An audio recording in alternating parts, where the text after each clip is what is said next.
Good morning, everybody. Look who's back. It's the Hophead Connisaur along with my co-star Coney here. We are here at Coastal Fermentory today to do Subpar Sunday. Now, I know it's been a while since I've done a video for Subpar Sunday. Last year, at the end of the year, was a pretty busy time around, the end of November, going into December. So I'm back. So we're hopefully going to be doing some videos here. Now, I am going to be off for the month of February. I am doing a planned goal, so I'm hoping I can complete that planned goal for February. So I will be back in March for sure, doing my Subpar Sundays. And yeah, welcome to 2022. Last year was an eventful year of tasting some craft beers and not crappy domestic beers. And today I've got a beer that my friend Otto gave me, and I've actually got two more Subpar Sunday beers in the fridge that I'm looking forward to doing. But this beer, now this is the light version of it, but my dad, this was one of his beers when I was growing up that he would drink. My neighbor would drink PBR, my dad would drink this particular brand, but not the light version. He would drink like the regular version. So I'm deciding to do the light version because that's what Otto gave me. So it's going to be interesting. I've never drank this beer. I remember having the regular version of this beer. My dad let me have a sip one time, and yeah, it was like utterly disgusting, how it tasted and everything. So yeah, Subpar Sundays, they're a unique brand of beers that I get to try. I think the last one I did was actually PBR at the Open Bar, which is my friend's place. So I remember right, that's my last Subpar Sunday. So looking forward to this. He's been holding on to these beers for me and wanting to get them to me. So we met up last Tuesday, and to each their own with these crappy domestic beers. I like to, when I say crap on, to put it, correctly. And I mean, I could say shit on, but some people, this is their style of beers and everything. For me, I'm always going to be my craft beer. My daughter's funny sometimes. She's like, do you always drink a craft beer after drinking one of those crappy beers? And I'm like, I sure do. I sure do. So what are we talking about today? Well, today we have a beer that was first introduced in 1934, and it was under Schlitz is where this beer came from, and then they got bought out by Stroh's, and then they got bought out by Pabst Brewing Company. So today we're going to introduce this nice light beer here, Old Milwaukee Light. Comes in at 3.8%. Most of your domestic beers are lagers and everything. So, so 3.8%, been around since 1934. There it is. If you know Old Milwaukee, you know it normally comes in a red can. So this is the light version of that. And like I said, Old Milwaukee was the beer that I remember my dad drinking when I was growing up and everything. And I mean, look at Coney here. This guy's like ready to get it. He's like, we haven't had a Subpar Sunday beer in a while, and I need some of this. You just need to hold your slow your roll there, Coney.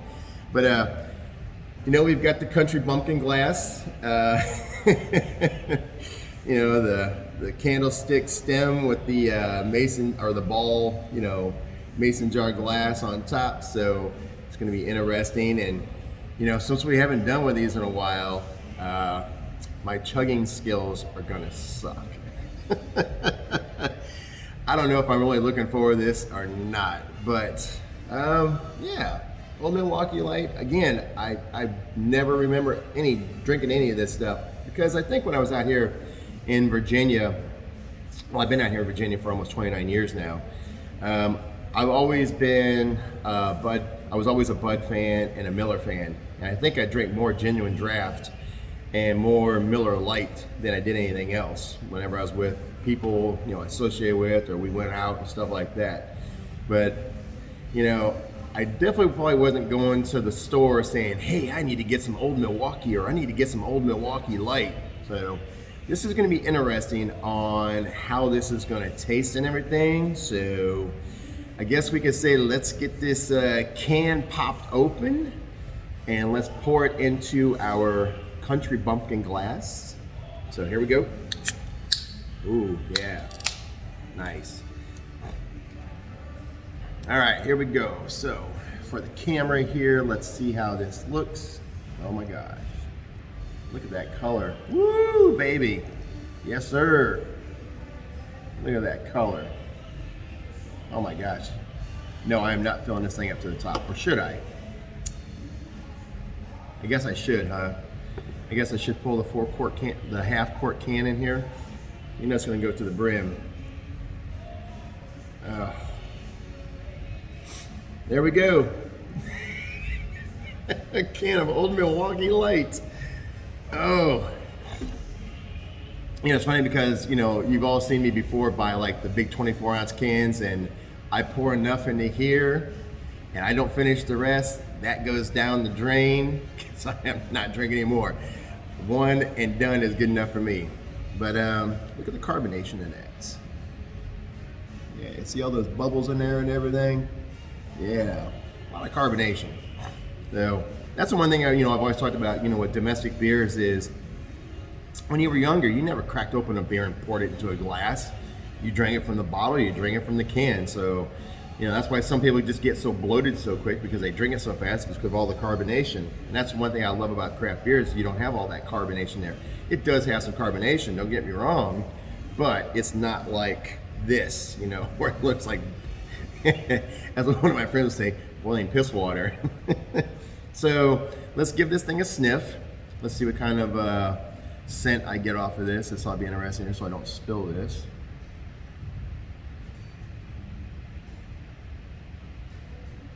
Sweet sugar water. I mean, there's not much scent to it at all. So, all right, so let's give this thing a sip because I'm gonna have to chug this. So we're just going to get this down just a little bit so that we can chug this. So let's give this a taste.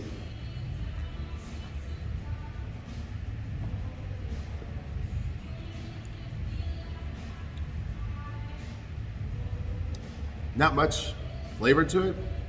It's like old wheat bread. Oh God, this is gonna be rough.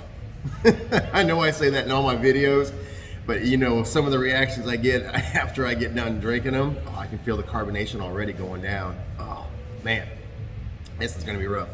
You want some of this, Coney? You got your hands up there in the can and everything. Oh yeah, there he goes. There you go, buddy, drink up. It's only 3.8%.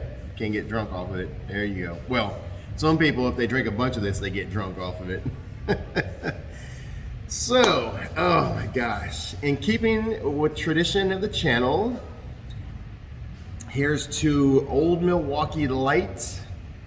And I can just feel the carbonation already from just that sip I took from the top. So I can't imagine what the rest of this is gonna feel like going down. So, keeping with the tradition of the show, to Old Milwaukee Light, let's chug this thing.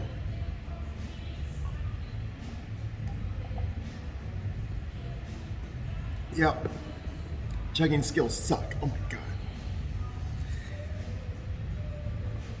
It just burns going down. Ugh. So it's just like stale wheat bread and just a little bit of like a sweet note and everything. Oh, just so much carbonation already.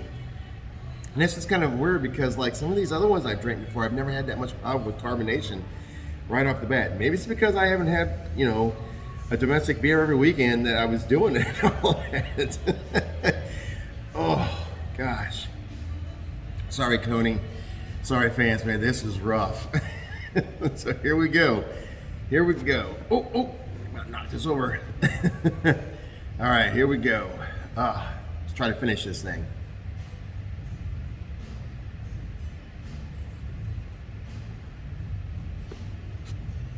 Got like an air bubble right here. Oh my gosh. If you want to leave a comment for my chugging skills, feel free to because this hurts.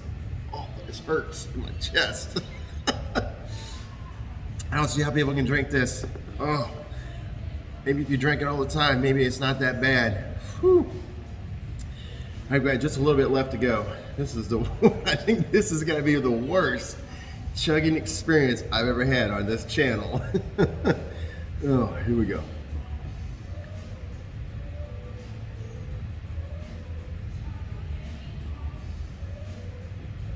There it is.